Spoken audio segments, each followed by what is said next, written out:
ఈ వారం గ్రహ గమనాలని పరిశీలన చేస్తే సూర్యోదయ లగ్నం మేషలగ్నం, మేషలగ్నంలో సూర్య చంద్ర శుక్రగ్రహాలు, గురువు మిథునంలో, సింహంలో కేతువు, కుంభంలో రాహువు, శని మంగళ బుధులు మీనంలో ఉన్న వైశాఖ శుద్ధ విదయ నుండి వైశాఖ శుద్ధ నవమి వరకు. ఏప్రిల్ 19 ఆదివారం శుక్రుడు వృషభంలో ఉంటారు. చంద్రుడు భూమికి అత్యంత సమీపంగా ఉంటారు, 3,61,600 కిలోమీటర్ల దూరంలో. అదే రోజు చంద్రశుక్ర సమాగమం దక్షిణంలో ఉంటుంది. అలాగే చంద్రుడు కృత్తికా నక్షత్రంలోకి ప్రవేశిస్తారు. 20వ తేదీ సోమవారం అక్షతృతీయ, అంగారకుడు శని కలయిక.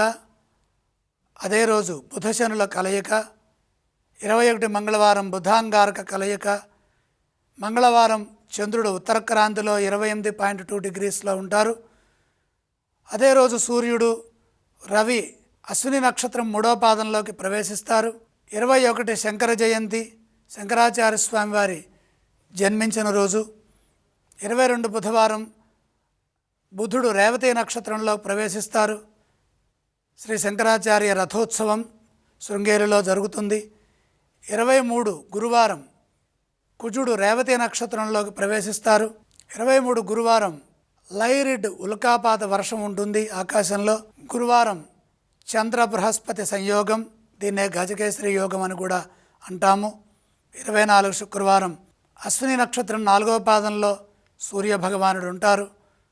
అదే రోజు శుద్ధాష్టమి, ఫస్ట్ క్వార్టర్ అంటారు.